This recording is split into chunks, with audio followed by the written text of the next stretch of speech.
उपासना में जड़ चैतन्य बुद्धि, स्त्री पुरुष बुद्धि, दुरात्मा महात्मा बुद्धि, इन सब का लय हो जाता है। उसकी दृष्टि में न कोई स्त्री है, न कोई पुरुष है, न कोई दुरात्मा है, न कोई महात्मा, एकमात्र परमात्म दृष्टि जागृत होती है। ये जागृत होती है, पहले भावना की जाती है, फिर स्थिति होती है। जैसे पार्थिव स्थिति होने पर पहले स्त्री पुरुष जड़ चैतन्य दुरात्मा महात्मा ऐसा दर्शन होगा, बाद में भगवत भाव होगा। लेकिन स्थिति होने पर केवल भगवत भाव रहता है, केवल प्रभु भाव रहता है। जब तक ये भाव नहीं रहता तब तक बहुत कच्चाई है, और उपासक को सावधानी पूर्वक अपने को परिपक्व करना है। परिपक्व अपना प्रयास और गुरु इष्ट कृपा, अपना केवल प्रयास ही है, कृपा का भरोसा नहीं तो परिपक्व अवस्था नहीं प्राप्त हो सकती। और आप वाणी से केवल कृपा शब्द का उच्चारण करते हैं और आप प्रयास बिल्कुल नहीं कर रहे, पुरुषार्थ नहीं कर रहे, मनमानी आचरण कर रहे हैं, तो स्थिति नहीं प्राप्त हो सकती। स्थिति प्राप्त होती अपना संपूर्ण पुरुषार्थ लगा दे और भगवत कृपा का, गुरु कृपा का भरोसा, तो स्थिति निश्चित प्राप्त हो जाती है। और यही स्थिति जीवन मुक्त करती है। और जीवन मुक्त महापुरुष ही प्रियालाल के प्रेम का रसास्वादन करता है। जब तक देह भाव पुष्ट है तब तक प्रेम का प्रादुर्भाव नहीं होता। जैसे जैसे देह भाव गलित होता है वैसे वैसे प्रेम प्रतिक्षण वर्धमान होता रहता है, बढ़ता रहता है। प्रेम अगाध समुद्र है, इसलिए कभी इसमें पूर्णता नहीं होती कि अब पूर्ण प्रेम आ गया। कभी प्रेमी को ऐसा अनुभव नहीं होता कि मैं प्रेमी हूं या मेरे में प्रेम है या पूर्णता है, नहीं। हर समय एक विचित्र कोटि की चाह उत्पन्न होती है। यद्यपि जिनकी चाह है वो मिले हुए हैं, फिर भी वो इतनी प्यास है कि वो चाह बढ़ती ही रहती। चाह बढ़े दिन रैन, रात दिन चाह बढ़ती है। यद्यपि तन मन के बिछुरे नहीं, न शरीर से दूर है न मन से दूर है, पर चाह बढ़े दिन रैन। कबहु संजोग न मानहि, देखें भरी भरी नैन। हर समय नेत्र भर के रूप रस का पान करते हैं, पर ऐसा लगता है मानो कभी देखा ही नहीं। ऐसी प्रेम की महामहिम वृत्ति जब उपासक के हृदय में जागृत होती है, ये है मोक्ष सुख भी कड़ुआ कर देने वाला सुख। मानो देह में जो मृत्यु लोक का सुख है तो बड़ा घृणित सुख है। इससे उच्च कोटि का सुख देवलोक में है। देवलोक से भी तपलोक, महरलोक, जनलोक, फिर सबसे ज्यादा महान सुख ब्रह्मलोक में है। लेकिन ये जितने सुख है सब मायाकृत हैं। जो दास को सुख मिलता है वो ब्रह्मा जी को भी सुख ब्रह्म पद में नहीं मिला, भगवत दासत्व। फिर जो सखाओं को सुख मिला उसकी तो महिमा ही क्या। जो वात्सल्य भाव से प्रभु को दुलार करते हैं उनके हृदय को क्या कहना। जो कांता भाव से प्रभु से प्यार करते हैं उनको कौन उपमा दे किसी से, क्योंकि वो अद्वितीय हैं।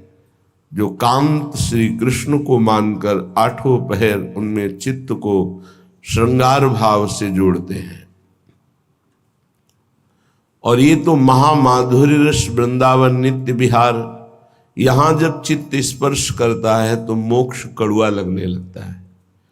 मोक्ष सुख भी थुत्कीकृत हो जाता है। जिसे कड़ुआ हम स्वीकार नहीं कर सकते, थूक देते हैं, ऐसा श्रीपाद प्रबोधानंद जी ने कई बार वर्णन किया। और महाप्रभु हरिवंश चंद्र जो भी कहते हैं विभेम कैवल्यता, ये तो भयावह है मोक्ष पद, भय लगता है इससे। श्री रूप जी ने कहा कि ये तो पिशाचिनी है। जब तक ये भुक्ति मुक्ति पिशाचिनी लगी रहेगी तब तक प्रेम नहीं प्रकट होता है।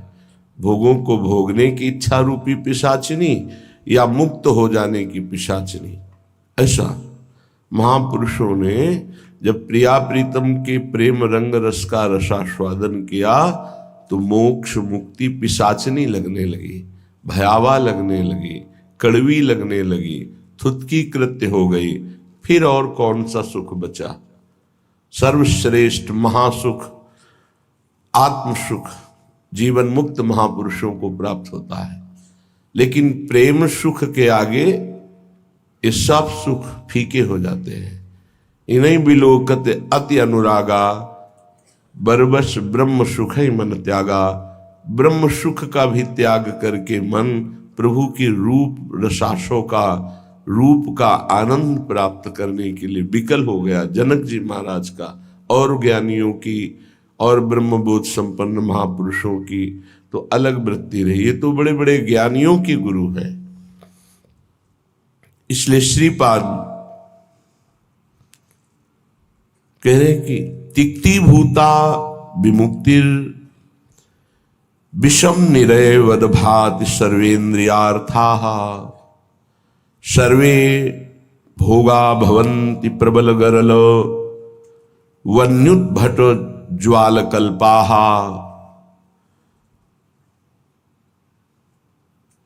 कीट प्रायाः समस्त प्रवर सुरगणा सिद्धयश्चेन्द्रजाल प्रायः संस्वाद्य वृंदावन रसिक रसम माद्यते मेद्य हृदयम।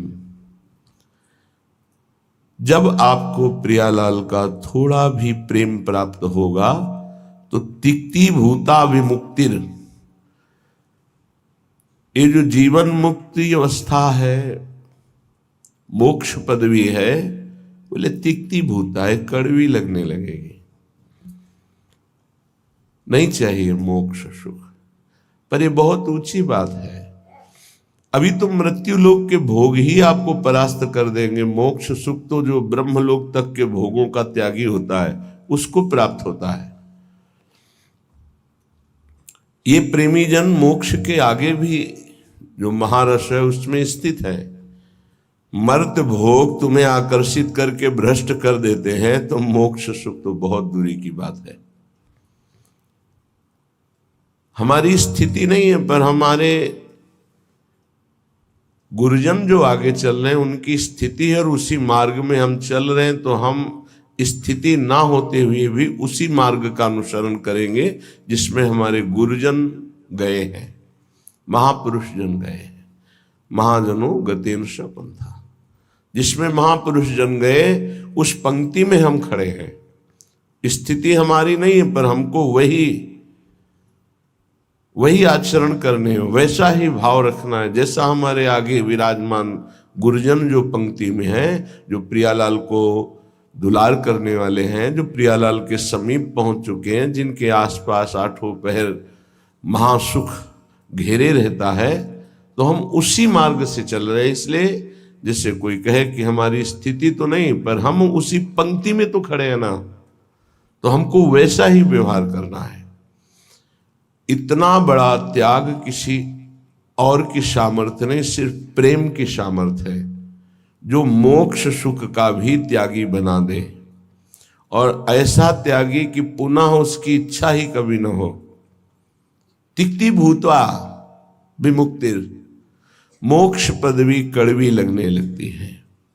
श्रीपाद कह रहे हैं विषम निरयवद भाति सर्वेन्द्रियार्था, निरय कहते हैं नरक को, और जितने भी भोग हैं ये विषम हैं, ये एक रस नहीं है। आज कामना जितनी बढ़ी हुई तो भोगो, तुम्हें अच्छा लगेगा, फिर भोगो, फिर भोगो, तो मन कहने लगेगा इस शरीर में नहीं, उस शरीर में देखो, इस भोग में नहीं उस भोग में, इस वस्तु में नहीं उस वस्तु में। इसका मतलब हमको केवल भुलावे में डाला जा रहा है, सुख नहीं है। लिखा विषम निरय वदभाति सर्वेंद्रियार्थाः। इंद्रियों के जितने भी भोग हैं ये सब नरक प्रदान करने वाले हैं, इनमें किंचन मात्र सुख नहीं है।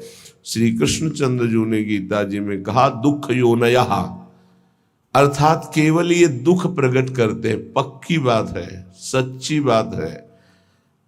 अज्ञान के कारण आपको ऐसा लगता है कि इंद्रियों के भोग भोग कर मैं सुखी हो रहा हूं, लेकिन सत्य विषय यह है कि जब उनको भोगो तो अंदर से आता है कि जो मैं चिंतन में सुख प्राप्त कर रहा था वो तो है ही नहीं। बड़े बड़े भोगियों को घृणा होने लगती है, पर वो घृणा दूसरी तरह की होती है, वैराग्य नहीं होता।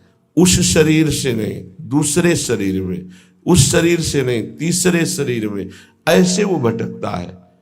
और जो विवेकी होता है वो संपूर्ण भोगों से नरकवत अपना पिंड छुड़ा लेता है।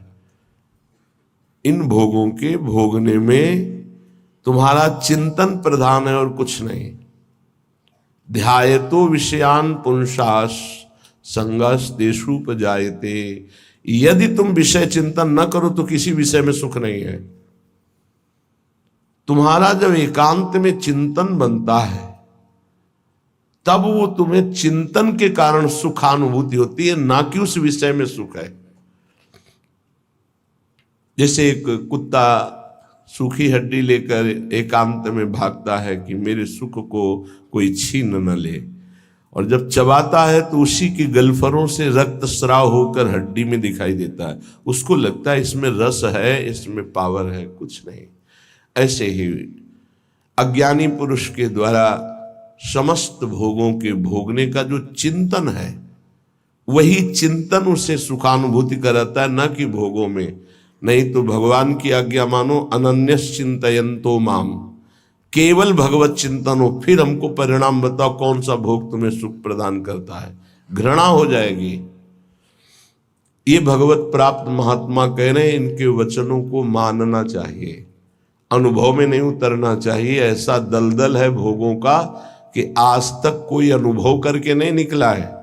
जब निकला है तो रो के असंतुष्ट होकर के ही छोड़ा है। कभी कोई ऐसे भोग नहीं छोड़ पाया कि बहुत भोगा, हमें तृप्ति हो गई, अब मैं जा रहा हूं भगवान की शरण में। ऐसा कभी नहीं हुआ, एक भी नहीं हुआ। चाहे जितना बड़ा सम्राट हो, चाहे जितना भोग बाहुल्यता हो, रोया, पश्चाताप किया और असंतुष्ट होकर, अतृप्त होकर त्यागा। वही बात आज है आपके हृदय में कि आप अतृप्त हैं भोगों से, असंतुष्ट हैं, तो अनुभव के लिए मत जाइए। गुरुजनों की, महापुरुषों की बात मान लीजिए और उसका चिंतन छोड़ दीजिए। बस खास बात है, तुम्हारे को अगर कोई परेशान करता है तो तुम्हारा चिंतन परेशान करता है। अंदर से ठीक बैठकर देख लीजिए। बड़े भाग्यशाली उपासक है जिन्होंने अपने चिंतन को बचाने की चेष्टा की। कोई भी क्रिया तब होती है जब चिंतन होता है। ये बहुत सिद्धांत है, भगवान के वचन है। ध्यायतो विषयान पुंसास संगस तेषुपजायते। जब हम किसी विषय का ध्यान करते हैं, चिंतन करते हैं, मनन करते हैं, तो हमारे अंदर उसके भोगने की इच्छा प्रकट होती है। चाहे वो कोई खान पान की वस्तु हो, पहनने ओढ़ने की वस्तु, ये सब भोग के अंतर्गत आते हैं। सर्वेंद्रियार्थाः, समस्त इंद्रियों के अर्थ भोग अलग अलग है। श्रवणेन्द्री, घ्राणेन्द्री, नेत्रेन्द्री, त्वगेन्द्री, वाकेन्द्री, हस्तेन्द्री, पादेन्द्री, जनेन्द्री, गुदाएन्द्री, ये सब इंद्रियां हैं। 5 कर्मेंद्रियां हैं और 5 ज्ञानेन्द्रियां हैं। इनका मुखिया मन, ये 11, इनका काम ही है जगत के भोगों में चिंतन लगाना। बहुत सूक्ष्म विषय प्रार्थना है, ये संतों के अनुभूत विषय है। चिंतन किसी विषय का ना हो और फिर कोई भोग भोगो, बिल्कुल 100 में 100% आपको सुख नहीं मिलेगा। और ऐसे महापुरुषों का जो चिंतन भगवान में स्थित है, प्रियालाल में स्थित है, उनके लिए कहा गया वो विषयान ग्रहणंत मुंचंत, वह कोई फर्क नहीं पड़ता। विषय सेवन में, पाप कृत्य में, पुण्य कृत्य में अंतर से देखा जाता है कि उसको बराबर 5 व्यक्ति बराबर वही क्रिया कर रहे हैं, चाहे वो पाप की हो या पुण्य की हो, लेकिन पांचों का फल अलग अलग हो सकता है। एक का राग नहीं है, बिल्कुल केवल क्रिया है, बिल्कुल राग नहीं है, बिल्कुल नहीं बंधेगा, उसका हर कर्म अकर्म हो जाएगा। एक है बहुत कम राग है, उसको बहुत कम फंसाओ उसको होगा। एक है संपूर्ण राग चित्त में है, उसको पूरी आसक्ति उसकी दुर्गति करा देगी। अंतर से तुम कितना चिंतन करके उस भोग को स्वीकार किए हो, बस खास बातें हैं।